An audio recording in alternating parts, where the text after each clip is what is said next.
Well, good evening, everybody. I just want to take a few minutes and thank our panel and thank Jen Parsons here tonight for organizing a really great event. This is our sort of second annual. We look to make this an annual event of a client panel discussion, and we're very fortunate to have clients who had great acceptances last year kindly share how they made their decisions, some of their experiences, but I will let Jen explain things more, and really appreciative of her efforts in organizing this, leading this event that really helps out so many students, as well as their parents have some great clarity coming into the May 1st decision day, which is an exciting time. We work hard to help clients secure these acceptances, and it's a good problem to have, and very grateful again for Jen's efforts. Thank you so much. So we are so excited to offer this second annual Making a College Decision panel discussion. I know this can be a very exciting and yet sometimes stressful time. So we're hoping that hearing from the students that went through this last year will be helpful. We will start with just a basic set of moderation questions. And so I'll have each student introduce themselves, and then I will be asking the question. So what I kindly ask is that if anyone does have questions, that you maybe start putting them into the chat, and then when we get towards the end, then I'll take a look at everything and we can continue with some additional questions that you may have at home. So thank you, everyone. And with this, tonight we have joining us Maddie, Jacob, and Jeremy. And so I'm going to start by asking them to introduce themselves, their school, and what their intended major is. So Jacob, if you want to go ahead and lead, that would be great. Yeah. Hi, everyone. My name is Jacob Brightman. I'm a freshman at the University of Illinois, and I'm currently majoring in econometrics. All right, perfect. Maddie, if you want to go ahead and introduce yourself. Yep. I'm Maddie. I'm a freshman at Denison University. If you don't know where that is, that's okay. It's a small university. It's like 30 minutes east of Columbus in Ohio. And I'm a chemistry major. Wonderful. And then Jeremy. What's up, guys? I'm Jeremy. I'm a freshman at the University of Texas at Austin, and I'm studying computer science. All right, great. All right, well, welcome all three of you. We're very excited to hear what you have to say. So what I'd like to do is start with a series of admissions questions. And so the first question, and if it's okay with you, what we'll do is just kind of take it in that same order, I think for ease of answering. So we'll have Jacob, Maddie, and then Jeremy. First question. Were you surprised by any of the college acceptances or deferrals last year? And tell us kind of what you were thinking throughout that process, and maybe what was most stressful and also most exciting. Yeah, so I think this was a common theme amongst kids in my school, is that most of it really depended on the timing that you applied. So for example, all 4 schools that I applied early action to, I got admitted. But the 2 schools, Columbia and WashU, those I applied regular decision. And I thought I wrote a fantastic essay for Columbia. I thought that I had a fantastic interview. I connected like all the points that they had on their admissions website. I showed great interest, did all the things, and they just rejected me. Not even a deferral, just rejection. So it definitely hurt, and it was very shocking seeing where people landed. Were they accepted, deferred? There was this one kid in my grade. He was the smartest kid in our class. He had legacy at Dartmouth. His brother and his parents went there, and he was deferred and then rejected. So it was very shocking for me and also a lot of the kids in my grade. Maddie. For me, I'm not really sure that there were a ton of surprises. Again, like Jacob said, it definitely, if you can do early action, that's definitely better for things that will give you a better chance. I know for me, I was for my top 2 schools, I was interested in Denison, which is where I am, and also CMU. And I knew that if I wanted to try to get into CMU, I'd have to try to do early decision. But because I had 2 top schools like that I wasn't really sure between, I ended up just doing regular for both. And I think if you're not sure, I would just play it safe and do that. I did get waitlisted at CMU, so I didn't get in, but That is what it is. And really, whatever happens, whatever you get into, like, you're going to make the best of where you go. So, really just do the best you can. Again, like, early action if you can, but you end up where you end up.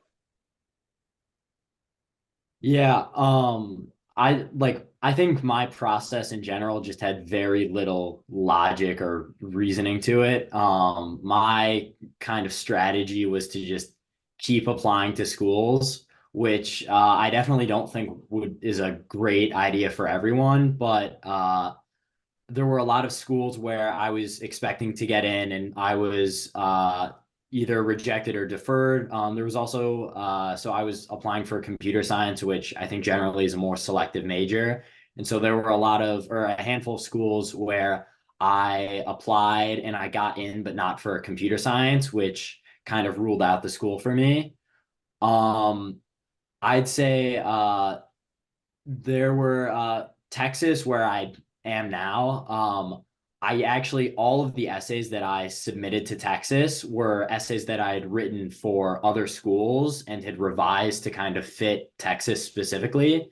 And a lot of those essays actually didn't work for the school which they were intended. So I think there's definitely a little bit of luck to it. But generally, yeah, start early, apply early action if you can. And like Maddie was hitting on, if you're not sure, play it safe. I was leaning towards early decisioning to Wash U. I was a little like unsure about it, decided not to, and I'm really happy with the decision that I made. All right, next question.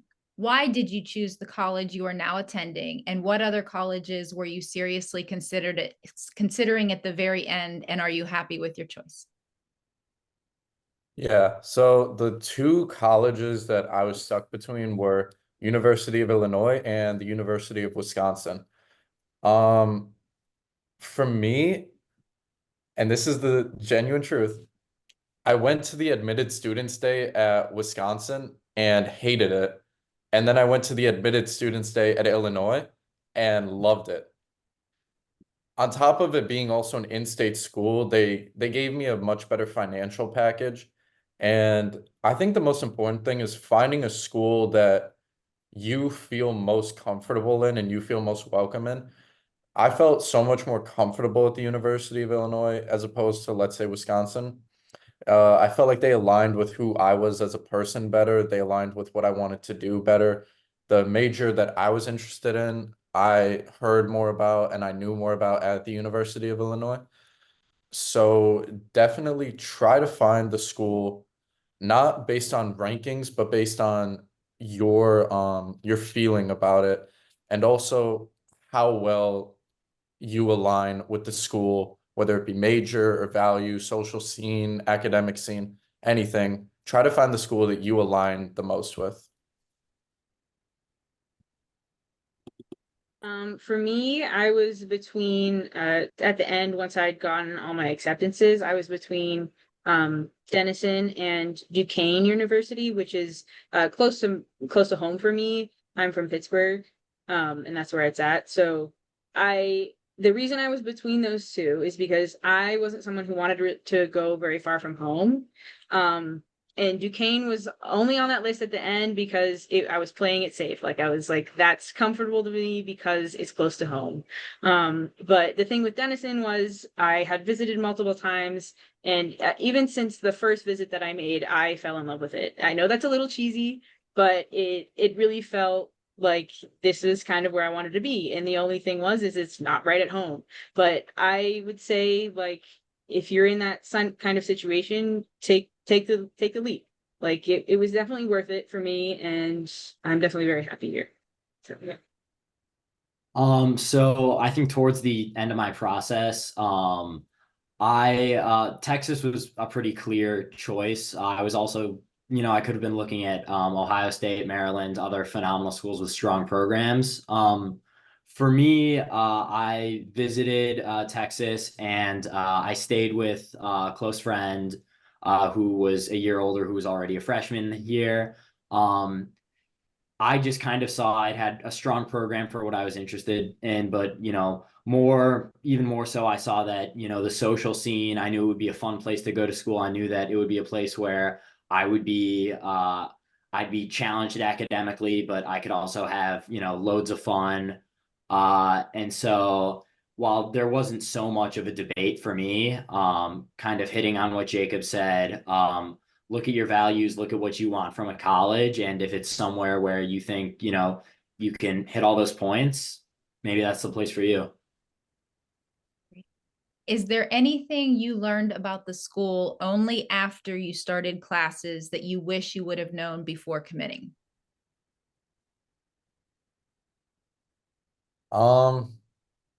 Probably that the food isn't that good.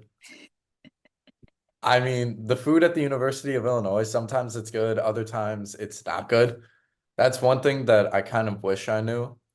And this is much less about the university itself, but rather about just college life. I wish I knew like how big of an adjustment it would be going into it.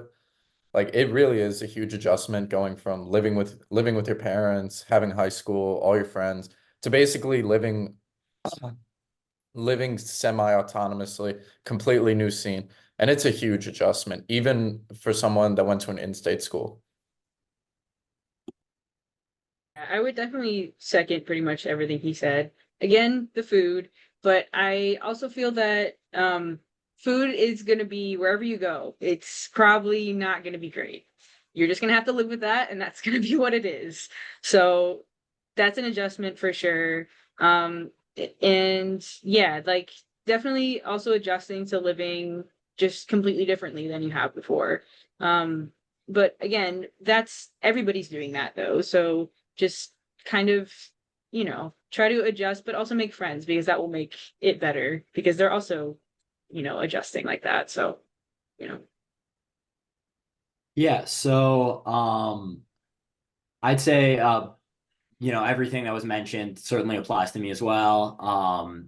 The other thing was just when you get to school in like the first few weeks of the first semester, it's kind of like a hit the ground running kind of situation where there's going to be club applications and all these student organizations, and you're going to have to figure out what groups you want to be a part of, whether that's a fraternity or a club or a something. You're going to have to figure it out quick. So definitely think about that over the summer. Reach out to people who you might know who go to the university, look online, and just have an idea of what you want to do. Also, this is kind of a specific situation, but for me in my major, my school at Texas, they wanted me to they kind of like gave me a schedule for first semester. And I kind of went into it assuming that, I had to follow this schedule, because it was like they signed me up for 3 classes. In hindsight, I wish I had, switched out a few of those classes, and tried to, more evenly balance my workload. So just even if, the school is trying to get you to go one way in terms of taking classes, understand what you're getting into, make sure you have a good idea of what your workload will be. And I definitely saw a lot of friends go into college, thinking, oh, I took, 8 classes in high school during a semester. I should be able to handle, 5 or 6 in college just fine. No. So try and, err on the side of starting with an easier schedule than a harder schedule, because you also never know what'll pop up for a semester. Yeah. All right, so the next set of questions are going to be more along the lines of once you actually decided, and that's where I think a lot of our students are going to be headed into this stage in the next month or two. So what the first question is, how did you find your roommate? And do you have any advice on applying for housing, that whole process? I went random. Uh, any advice? This is a very Illinois specific thing. I'm not sure if other colleges do it, but the dorm I live at, you would be guaranteed automatic admission, and it, in my opinion, is like the most strategically located dorm, next to the dining halls, next to the gyms, right where everything on campus is going on. So And the way you would get guaranteed admission is if you signed up for this organization called the Exploration Living Learning Community, or there's like 4 other living learning communities. And if you sign up for those, you're guaranteed a spot in that dorm. And I have done nothing for that community, and I got free admission into the dorm that I wanted to. So definitely look for opportunities to get guaranteed living, whether it be a living learning community or something else. Look for those opportunities. They are all over. So as for me, I have kind of a unique situation. I have a single, which is because of a medical accommodation. So if that's something that you would be interested in, there are definitely pathways to take. Um, you, I don't know what other schools would be like, but you would probably need like a doctor's note and things like that. But hopefully, like that, whoever you have to submit that to will be like able to work with you on that. So that is something to think about. Probably that should be done earlier rather than later, because I know for at least my school, if you wanted like a medical housing accommodation like that, the due date for it was earlier than the regular housing. So definitely think about that if that's something that applies to you. The other thing about Denison is, I don't know if this is true for Jacobs. It's kind of sounded like it wasn't. Is we are a 4-year residential college, so like think about that, because like for us, we're always gonna have housing, but for other schools that might not be the case. So yeah. Yeah, so in terms of roommates, so I live in a suite, so I have 3 other roommates and then myself, and I share a room with one other person, and then we all share like a communal like little like kitchenette like couch sort of situation. Um for finding roommates, I found I think 2 of my roommates I found through Instagram, and I did that through looking on there's kind of these Instagram pages which are like UT 2028 or something like that. People who just committed to the school posting, they're looking for roommates, where they're going to be living, what their interests are, and so you can reach out to those people, start DMing, and figure out if you want to live with that person. And then also so I live in a private dorm that's off campus, like very slightly off campus. And I know they also do this for non-private dorms. There's this app called Room Sync, and a ton of other apps exist like it, where it's like Tinder for roommates, where just people who are living in, with the same floor plan, you can read through, what are their interests, what are they studying, kind of get a sense of who they are. And, if they seem, like an overall good person, go for it. And then just with living in a private dorm, in Texas, it's a much more popular thing. Just because our actual on-campus dorms are like notoriously awful, and Austin's such a big city, and there's so much around campus that you can actually get a much better living situation for just about the same price. But you have things like you're not sharing a bathroom with an entire floor, something like that. So look into the private options if that's something that's popular, and also try and figure out the culture of the dorm where you're going to live, because I know at certain schools there's dorms where all of Greek life or something like that tends to live in one building. And I have a friend who actually goes to Illinois. He lives in Bromley, and which is a dorm which is very Greek life strong, and he actually decided not to join a fraternity, and he's I think a little I think he wishes he lived somewhere else, just because everyone's kind of that like Greek life situation, and it's a little annoying when everybody's got their fraternities. So just look into situations like that. You don't want to get stuck living somewhere that doesn't align with the culture that you want, anything like that. To follow up on more of the housing situation, talk a little bit about what was the move-in process like? Do you have any advice for the transition of leaving home? And then just little things of how quickly did it take you to adjust to really just being responsible for yourself, making sure your laundry's done, those little things. So speak to a little bit of that whole process. Moving day is hectic. It will be hectic. You will be fighting for those like cart things where you can put all of your luggage in. It'll be war. Be prepared, be mentally ready. But on a more serious note, it wasn't very difficult adjusting to living by myself. I was excited to live by myself, freedom finally. But the much more difficult thing was adjusting to living with a roommate.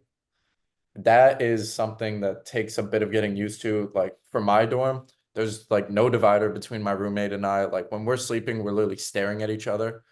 There's pretty much very little privacy, if any. So not only are you running on your schedule, you're running on your roommate's schedule. So let's say my roommate, he needs the dorm from 6 to 6:30 for like a business conference call or something else, or I need the room from set time to set time. You have to learn to communicate proactively with another person and also setting boundaries like um one thing, he leaves the dishes everywhere. I told him stop leaving the dishes everywhere. It's annoying. So definitely adjusting to living with another person was the biggest thing for me.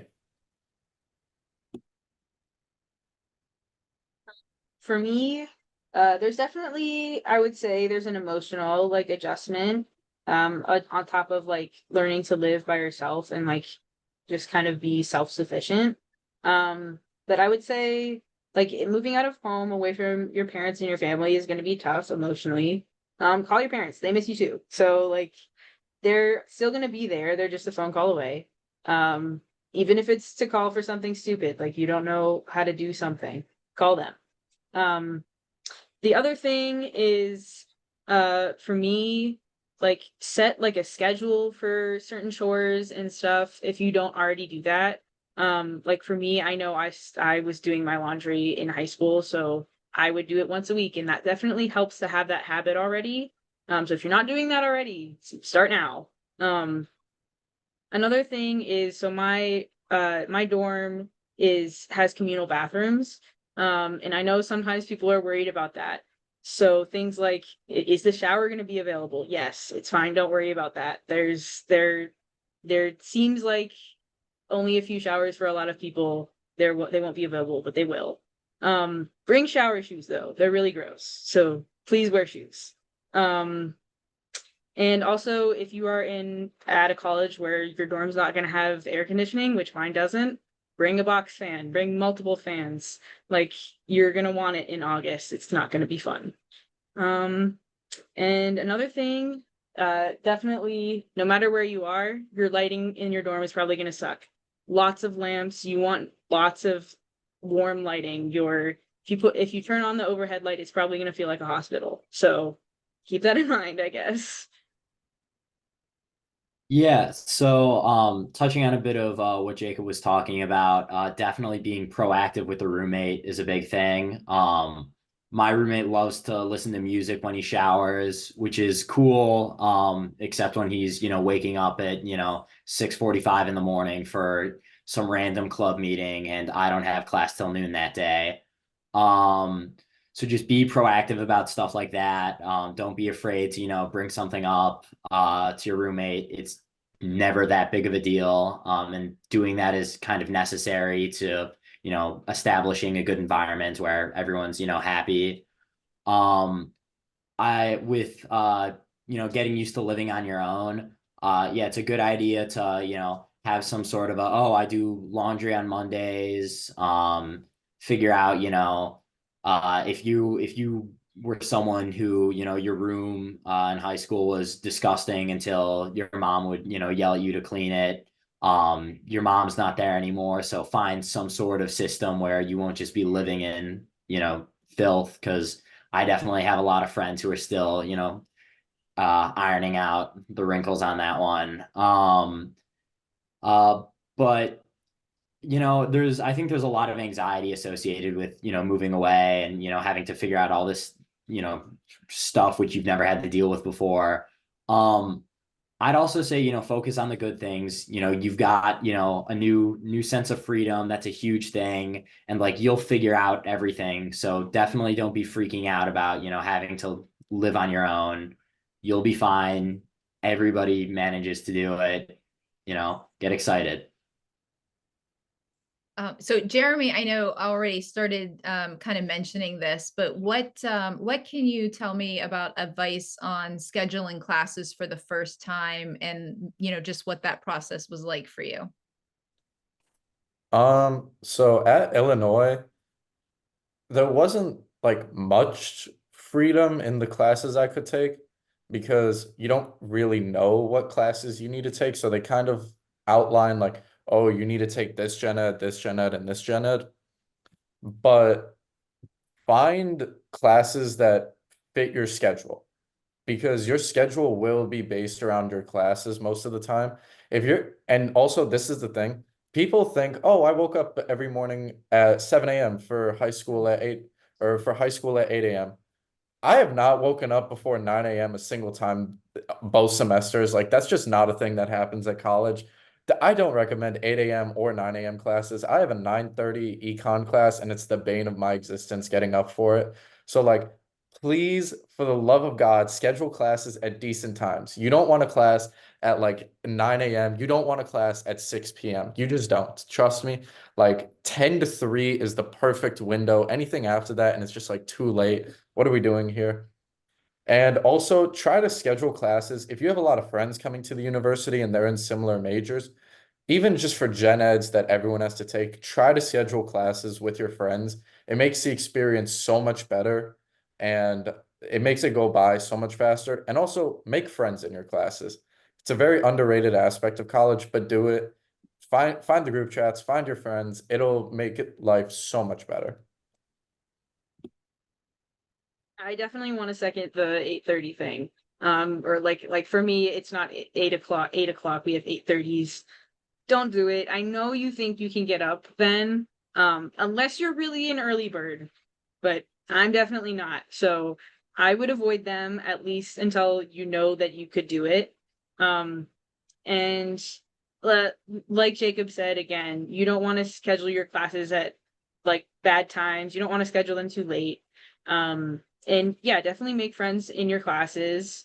And don't like, I know Jeremy said this earlier, I think, don't like schedule too much or like give yourself too hard of a workload for your first semester. You're kind of still adjusting, you kind of just want to do what you need to.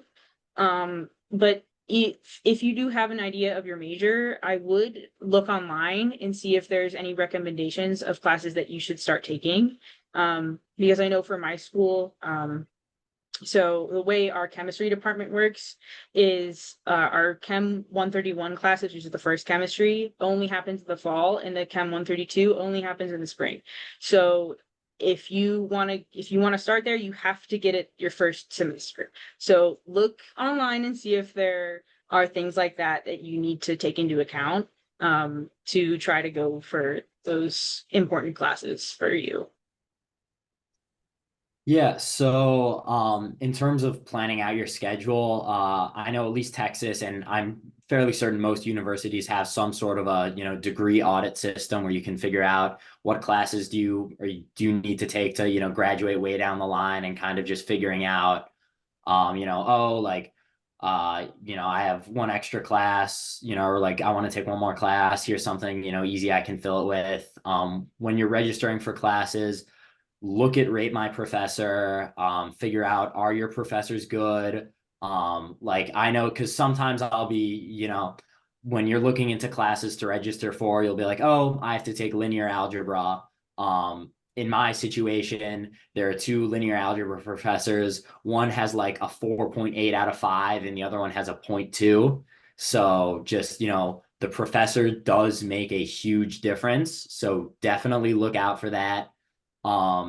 Make sure you're gonna have time to like eat a lunch or something. I have, I know a girl, she's a biology major, and so she's in these, super long labs. And, some days she'll be, actually in classes from like, 9 to like 5, which is just, horrible. And then I can't speak on behalf of like the small private schools because I think it's a little bit more accommodating there. But like guys, registration is the worst thing in the world. Registering for classes, at least at Texas, it's you really need to be proactive about, planning in advance, before you actually sit down at the computer and, select what courses you're going to take. Like have a plan for what you want your schedule to look up and have 10 backup plans. For registration at Texas, the way it works is you'll get a time slot where, you'll have, half an hour or an hour, and it'll open up at some point. And when it opens up, you have to be there and you gotta, select what classes you want to take. And inevitably, whatever you're planning falls apart because I think a good example of this was my registration last year. It was a bit of like a perfect storm situation. I had a calculus midterm at I think 9 in the morning, and my registration opened at 8. And so I was eating breakfast while I was registering for classes, and I'd already spent 2 hours figuring out backup plans in case this course was full, or in case there was like a hidden prerequisite or something random like that.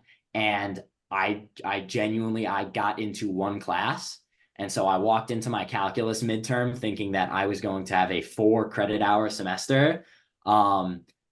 That being said, when inevitably things go wrong, don't panic. I ended up figuring it out. I actually have a great schedule this semester. I'm really happy with it. I've got a great workload.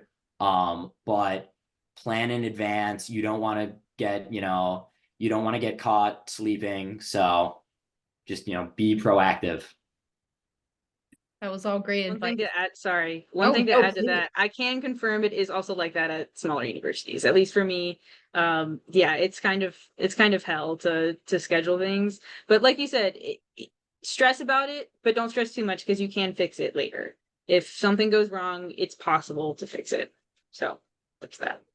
I was gonna say, Jacob, do you have anything else to add as well? Since we I mean, like Jeremy said, make plans. I don't know if it's like this at Texas or Denison, but at Illinois, they have on the scheduling page, they have an option where you can like make a plan on the scheduling page so that when your registration times opens up, you can just upload the plan immediately and then you're done. If your school offers that, do it. It makes it so much better. You get to physically see your schedule, like lined out, every building, every area, what time, what class. And then the other thing is, try to find some way to get earlier registration. Like I know for me, I'm a James Scholar, so my registration period is like half a month before everyone else, which is fantastic. But like try to find that opportunity at your school where like you can somehow get earlier registration. It will make your life so much better. Okay, so let's talk a little bit in general about student life.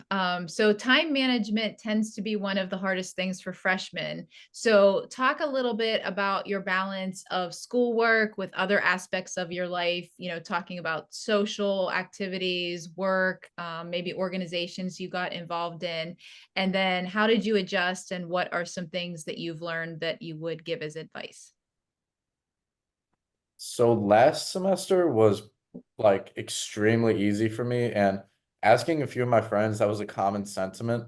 This semester, not at all. I'm only taking 12 credit hours. I took 17 last semester, but the difference is like I'm involved in Phi Chi Theta, which is a business fraternity. I'm pledging it. And I do about as much work for that business frat as I do for like actual school. So the biggest thing about time management is sometimes you just have to like put your head down and just do whatever you need to do, you know? So for example, like my friends, they really wanted me this 1 week to go play basketball with them and then like go out, and I was like completely swamped. I had a midterm coming up in a week for one of my classes. I had like three things for PCT, and I was like way behind on two of my other classes. So I think you need to learn like how to put your time first and put yourself first. And then when you're done with all your classes, when you're done with the work that you have to do, don't be afraid to like reward yourself, just like take a breather, take a day off, like, go, whether it be like going out with your friends or going to the gym, just like find something to do that makes you happy, because it'll allow you to reset yourself. And like, you know how your phone sometimes screws up when you're using it too much and you have to just turn it off, reset it, let it sit there. Our brain is the same way. Do that like whenever you do something big. Don't be afraid to like say no, ask for help. And yeah. Yeah, a lot of good things. I would second a lot of that. Um, some like things on studying, I would say like find the time of day when you're most productive and study then. Like for me, I'm a night owl. I study best at night. I can't really study during the day, so I will try to do other things during the day if I have free time. Just find whenever you work best and work then. And also, if you work best with other people, work with other people. If you work best alone, work alone. Like just try different locations, try studying in different spots. It's not always the best to study in your dorm. It's possible, but it's definitely not the best to do it all the time. And just find what works for you. There's a lot of options. There's a lot more options at college than you're used to, so explore them. And as far as like balancing like your day, I would definitely say like try to find something like most days that's not schoolwork, and like just de-stress. And try to find like time to see your friends. A lot of times that's probably going to be, for me, it's dinner. We always eat dinner together. um and like on the weekends, don't like swamp yourself in work if you can avoid it. Like take a day to reset and like lock in on Sunday. But yeah, definitely try to get involved in things. Try to get involved in a couple clubs. You don't need to go crazy, just like maybe one or two. Don't overcommit yourself. You're gonna need a lot of free time. You don't want to have your days jam packed. But yeah, like just figure it out. You'll just have to experiment and work through it, I guess. Yeah, so in college, there's stuff going on 24/7. There's always going to be something to do. Even, on weeknights, there's still, always something going on. Learn to, say no, learn to turn people down. You'll be swamped with work, and someone will ask you, oh, we're going out tonight, do you want to come with? And you kind of have to know to like put your foot down. Just because you can go out every night definitely does not mean you should. And I think Maddie hit on something super important, which is find the time in which you're most productive and study then. For me, I found that I'm more productive in the morning. So even though on some days I might not have my first class till 1 p.m., I'll, wake up at, 8 or 9, and try and, getting a few hours of productivity. That's also something, the mornings, in my opinion, are super underrated because nobody in college does anything until like 1:30 in the afternoon. And so if you're the kind of person where, and your schedule's permitting, where you can wake up, it doesn't need to be, the crack of dawn, but if you can wake up a few hours before your first class and do a little bit of work, do something easy, check your emails, do, that one homework assignment that only takes, 45 minutes to knock out. I think that's super important.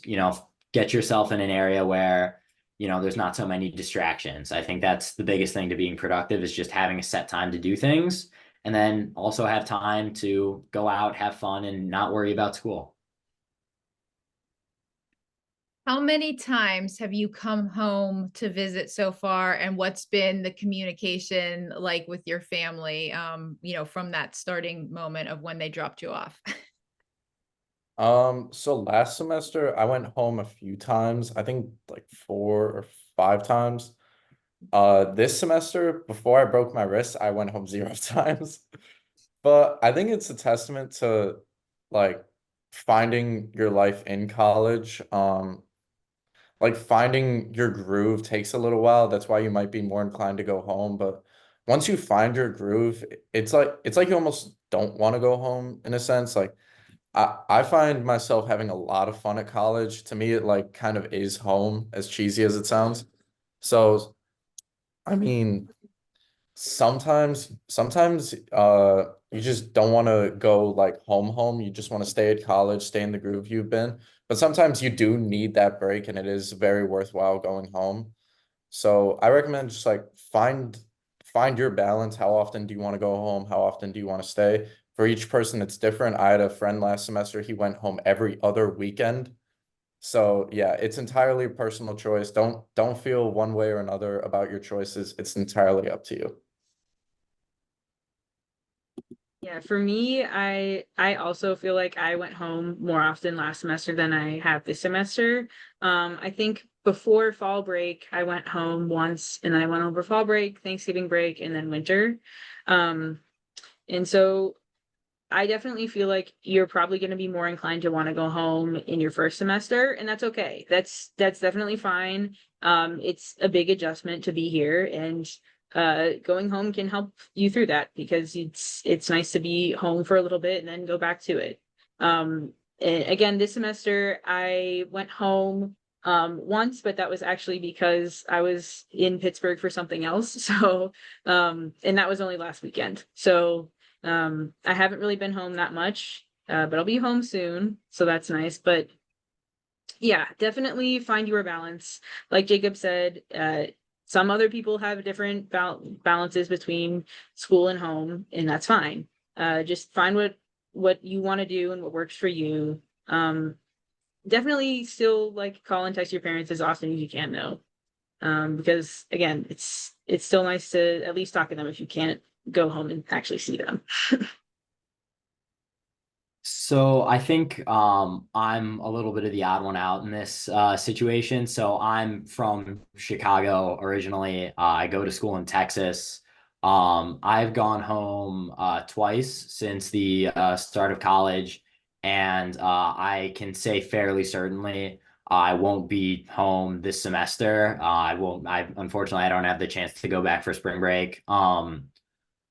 Uh, I think I definitely have friends who, they go home more often because, they might live in Texas, or they might just, really want to see their parents, and, their parents are willing to fly them out to say, hi, bye every so often.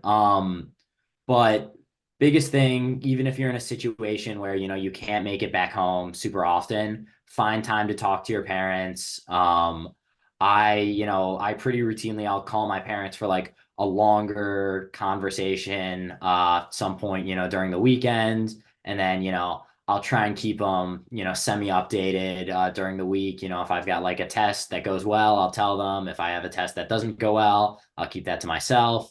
But I I'd also just, if you're going somewhere, if you're going to school somewhere that's super close to home, um, if anything, I'd almost caution against going home too frequently. I have a lot of friends, like I said, I'm from Chicago. I have a lot of friends who are at Northwestern, and, they live, 35 minutes away from school. And, some of them, they kind of realize that like, if I start, it's in my benefit to kind of, lock myself on campus for at least a little while during first semester, don't go home just immediately, even though it's hard, even though it's uncomfortable. I think, being in that situation and being almost, forced to stay there, I think it goes a super long way in terms of making friends and building connections. Um, but and if you ever need something, if it's ever serious, absolutely go home, even if you think it's nothing. And my parents have told me this, if there's, ever any reason, it doesn't have to be, concrete, but if you're just homesick, anything, either reach out to your parents or go home. Like, don't cut yourself off from your parents. Definitely don't do that. All right, so we are going to head into the final round of questions, mainly dealing with financial and any final advice. I would tell anyone that's listening in, if you do have questions for our students, feel free to put those in the chat, and that way we can ask some final questions once we get through those. So go ahead and do that now if you have any. All right, so the first financial question is, do you think you truly understood the total cost of college before you committed? What kind of conversations did you have about that? And were there any surprise costs that maybe you didn't realize before you committed to the school? Yeah, so like I said earlier, one of the main reasons that I chose Illinois was financially. It was by far the best choice I had. The financial package that we get from Illinois is fantastic. And it wasn't worth it, in my opinion, for my personal situation, to take on like huge amounts of debt for like very similar educations, especially considering I'm trying to attend grad school.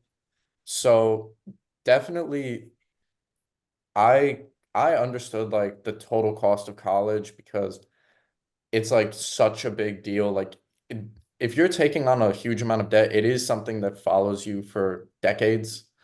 So definitely make sure you understand what you're doing when you sign that dotted line, like saying I do want to attend this college. Understand like how much you're paying, how much you're saving, but also understand like there will be certain costs that come in that you might not have accounted for. The main one I can think of is textbooks. Like, I don't know about you guys, signing away $80,000, it doesn't fill a person with the same amount of rage as buying an $80 mandatory textbook that your professor has made. That's the 17th edition. That's the exact same, but with different page numbers as the 16th edition.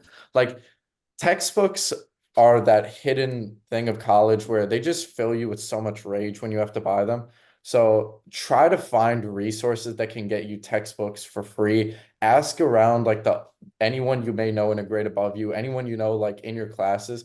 How can I get this textbook where I don't have to pay for it? Figure out if the class is textbook mandatory, if it's optional, recommended, not recommended. And if you need that textbook, find a way to get it for free or for a hugely discounted rate. Textbooks cost me over $1,000 last semester. About the like financial situation, I think I didn't have that many conversations with my parents. I was fairly lucky where they said to me like, it's not that much of a concern to us, so go where you want. So I was definitely lucky with that. But yeah, talk to your parents about that and figure out what is going to be best financially for you in the future. Again, debt is going to be a big thing to consider there. So yeah, definitely talk to your parents more about that. That just kind of depends on your situation. On a similar note, with textbooks specifically, postpone buying the textbook for as long as possible. For the way it works at Texas is we have a system where they'll automatically opt you in for, every single textbook that your professor lists on the syllabus, and you have to manually opt out before you'll get, automatically charged for it, and, about 6 weeks, 5 weeks after the semester starts. A lot of and me included, first semester, I was like, I'll definitely read these textbooks. And I signed away, hundreds of dollars for books that were completely unnecessary that I never touched. So postpone buying them as long as possible. If, always look for the PDF version online, always, see if, you can go to, a thrift store or something, there are stores or Facebook Marketplace, whatever. There are places that exist for getting cheap textbooks. Use that before you, buy, a, fresh prints of a book which you will only read when you are studying for the final. Also, just in terms of the greater cost of college, there's no real, great way to put this besides just be financially smart about it. Think about what's the return on investment going to be for this degree. So I'm an out-of-state student at a public institution. I I can say with confidence, I would not be going here. I would not be paying as much as I'm paying right now if I was going to study like, something like interpretive dance. Think about what you're studying, think about the return on investment. And there's always going to be, hidden costs. It costs money to be in clubs in college, and sometimes it costs a lot of money. I'm in a social fraternity, so that also costs money. But on the lighter side, something that I've kind of found is that like it is, especially in college, there is almost always a way to get whatever you need for free. And certainly a little bit optimistic, but there's always, there's groups on campus which are always handing out, free snacks, free drinks, whatever. So, maybe instead of going to the store every week, do that. Same thing with, people give away textbooks, people give away anything, people give away furniture for apartments. So avoid buying new nice things. It's college. You're not gonna, take that desk with you to when you move away. And last thing, just create some sort of system for, like a monthly allowance, something like that. It's I think it's smarter than just kind of, sending your kid money whenever they need it. I have friends who that's the situation that they have set up with their parents, and they're blowing, $200 a week on DoorDash. So just, have some sort of concrete system there, and just, make sure that if you're the student, that you're aware of your spending and you're aware of, that the little things really do add up. Okay, I just checked the chat. It does not look like we have any additional questions. So what I'd like to do is just kind of reserve this last round for any final advice that you might have for students, anything that we did not cover that you think it would be really important for everyone to know. Yeah. College seems scary. It seems really scary. I remember being a senior in high school thinking, oh my God, this is terrifying. I'm about to enter this whole new world with 30,000 people. Like, how am I going to do this? It's a lot to take in. Trust me, it'll work out, and it's a lot of fun. Like, despite me going to a school with what, 32,000 undergrads, 55,000 total students, you find that group of people that make the campus feel small. You find your niche of people. You'll find the things that you enjoy doing. You'll make a routine, and it's like the world is your oyster. And if that's the saying, I'm not sure if it is, but you'll find your niche, you'll find your group of people. Like, that big campus will become pretty small, and you'll love being on it. And I don't know if this is just my personal experience, but colleges market themselves as being these really serious, super uptight organizations where you have to like sell your soul and write in essays and get on your hands and knees explaining why you want to get in. The atmosphere on campus is nothing like that. I had a class last year. The professor taught us, or he was telling us his life story in the middle of class, and how he made homemade like homemade drugs in his college dorm. And it was a Greek mythology class. And we're all just sitting there. It's all freshmen. We're just like, wow, this is college. So yeah, trust me. It's not as serious as they make it sound. It'll be a really awesome experience, a really fun experience. And that big campus will become small. That was definitely some great advice. I would second a lot of it. And yeah, definitely find your friends, find them as soon as possible. They will definitely make the adjustment a lot better. it helps to have somebody to talk to who's physically there with you. And yeah, just they're also going through it too. Yeah, if you, this was kind of something a little bit to the last point that we talked about. I would say don't go too hard on yourself, like first semester. Like if you're worried about like a job or money or working, if you can afford to, I would caution against working your first semester. It will definitely help for you to have one less stressor when you're trying to adjust. And yeah, like Jacob said, have fun. It's definitely it's scary, but it's also really exciting to make this journey, I guess. So yeah. Yeah, so a few of the basic things, ultimately you are there for school. So, make sure that you're prioritizing school. That's not to say don't have a social life. For the love of God, have a social life. Um, don't get addicted to anything. It's college, everybody's doing crazy things. Know your limits, be smart.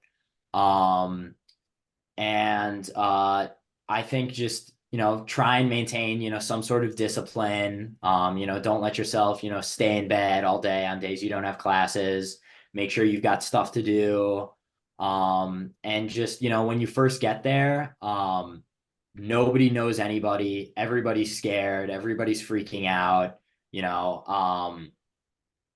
Just don't be afraid to introduce yourself to people. Don't be afraid to get out there. Find clubs or organizations or fraternities or sororities or whatever where you'll be able to make friends. And just try your best to just hit the ground running and never look back. All right. Well, thank you so much. I want to thank everyone for listening in, and especially thanking Jacob, Maddie, and Jeremy for sharing their experience throughout the past year. So very appreciative. Jason, do you have anything final to add? No, I just wanted to thank everybody for joining. Again, your thoughts, Jen, Jacob, Maddie, Jeremy, really great information you shared tonight. And again, a lot of great things for those on the call as they're working through this. And again, I'm sure there's some great insights that'll be helpful short-term and long-term. So thank you all again. And we're very grateful for everyone's time tonight, and hopefully everyone benefited from this. Okay. All right. Thanks so much. Take care, everyone. All right.